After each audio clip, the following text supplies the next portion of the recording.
Hello बच्चों, let's see this question. A colorless solid A when placed into water produces a heavy white turbidity to B. यानी कि जब A colorless solid है उसके अंदर जब मैंने water के साथ रिएक्शन कराया तो मुझे white turbidity B मिल गया, ठीक है। एंड आगे वो बोलता है कि solid A gives a clear solution in concentrated HCl कि जो A है वो HCl में concentrated form में full solubilize हो जाता है। एंड कहता है कि when HCl is added to large amounts of water B forms again, large water add करने से B दोबारा फॉर्म हो जाएगा and B dissolves in dilute HCl। B जो है वो dilute HCl में वो भी soluble है dilute वाले केस के अंदर। और कहता है कि when H2S is passed through a suspension of A और B, a black precipitate C forms। बच्चों वो कह रहा है कि H2S के थ्रू पास कराया हमने A और B से तो हमें black precipitate की फॉर्म मिल गई है। H2S gas in the atmosphere of dilute HCl precipitation कराए, किसका फीचर है? ये ग्रुप टू केटायंस का फीचर है। ग्रुप टू केटायंस में यानी कि कॉपर हो सकता है, बिस्मथ हो सकता है, लेड हो सकता है, एटसेट्रा, है ना। अब उसने बोला कि जो वाटर के साथ रिएक्ट करे तो हमें वो वाइट टर्बिडिटी दे दे। तो इनमें से कौन सा ऐसा मेटल है जो वाटर के साथ रिएक्शन करने में वाइट टर्बिडिटी देगा? बच्चों वो आपका बिस्मथ होता है, क्योंकि बिस्मथ का क्लोराइड जब रिएक्ट करता है वाटर के साथ तो हमें मिल जाता है BiOCl का पर्ल वाइट पीपीटी, ठीक है ना। पर्ल वाइट प्रेसिपिटेट होता है ये, ठीक है। साथ में HCl भी मिल जाता है हमें, ठीक। तो जो ए कंपाउंड होगा ये BiCl3 होगा। जो ब्लैक जो व्हाइट प्रेसिपिटेट है ये आपका बी वाला ये होगा BiOCl का, ठीक है। ओके, तो अभी फिर वो कह रहा है कि अ, हमें जो ब्लैक प्रेसिपिटेट सी मिला होगा वो किसमें मिला होगा? जो आपकी होते हैं ये ब्लैक प्रेसिपिटेट जनरली सल्फाइड्स की फॉर्म में टूटे मतलब बनते हैं, क्योंकि जब आपका BiOCl रहा होगा, सॉरी जो BiCl3 रहा होगा, जो आपका BiCl3 होगा बच्चों यहाँ पे, so formed BiCl3 which was A। जब उसके अंदर से H2S गैस पास कराई होगी तो मुझे क्या मिलेगा? जो मेरा बिस्मथ का सल्फाइड है उसकी फॉर्म में ये प्रेसिपिटेट आउट हो गया होगा, यानी कि Bi2S3। ये ब्लैक कलर का प्रेसिपिटेट होता है बिस्मथ का सल्फाइड बच्चों, और इसी कंपाउंड को बोलेंगे C, जिसने हमें आइडेंटिफिकेशन दी कि यहाँ पे बिस्मथ है, ठीक है बच्चों।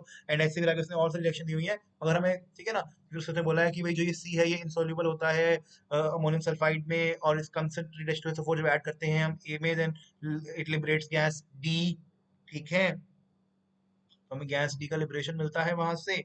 ओके, फिर वो यानी कि gas liberation in the sense कैसे होगा? बेसिकली कि आपका जब भी BiCl3 में रिएक्ट कराऊंगा मैं H2SO4 के साथ यानी कि ए कंपाउंड के अंदर, तो मुझे मिल जाएगा HCl 6HCl, तो ये मेरा डी गैस होगी मेरी, और साथ में मुझे बिस्मथ का सल्फेट भी मिलेगा, ठीक है।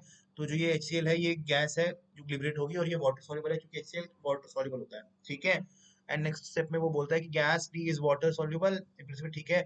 And give the white precipitate to mercuric salt E. तो मर्क्यूरिक सॉल्ट के साथ अगर मैं रिएक्शन कराऊं, सपोज यानी कि अगर मैं Hg2NO3 होल ट्वाइस के रिएक्शन कराऊं किसी भी मर्क्यूरिक सॉल्ट के साथ, तो मुझे मिल जाएगा एक व्हाइट प्रेसिपिटेट। वो किसका होता है? Hg2Cl2 का व्हाइट प्रेसिपिटेट बनता है बच्चों, ठीक है। ये होता है आपका कंपाउंड ई, साथ में मुझे मिल जाएगा HNO3 भी, ठीक है।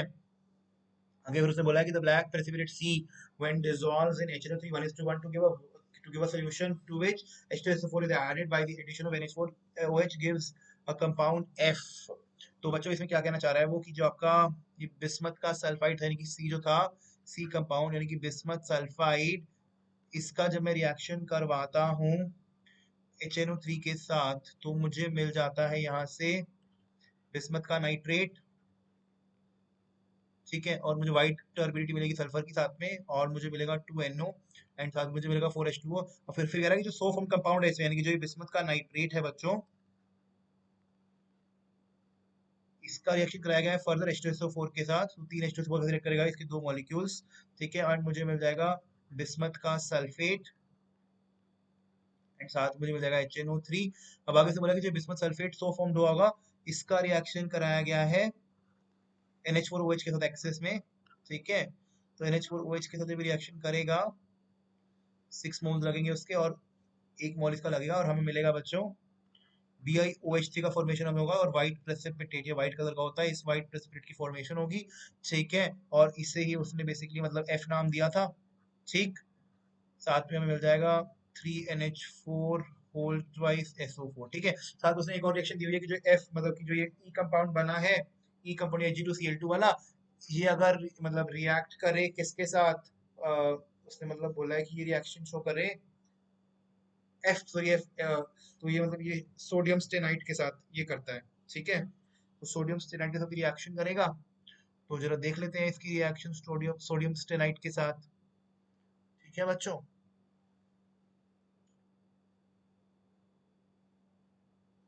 तो वो कैसा होगा, होगा कि आपका ये 2BiOH3 जब रिएक्ट करेगा 3Na2SnO2 के साथ सोडियम स्टेराइड के साथ, तो मुझे मिल जाएगा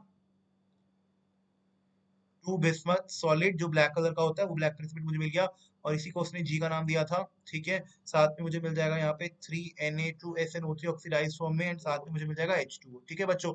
ये मेरी रिएक्शन थी सारी, ये सारी रिएक्शन जो हो रही है पूरे पैराग्राफ में वो मैंने बता दिया आपको, ठीक है। क्वेश्चन में उसने बोला था कि compound C is also formed by the following reaction.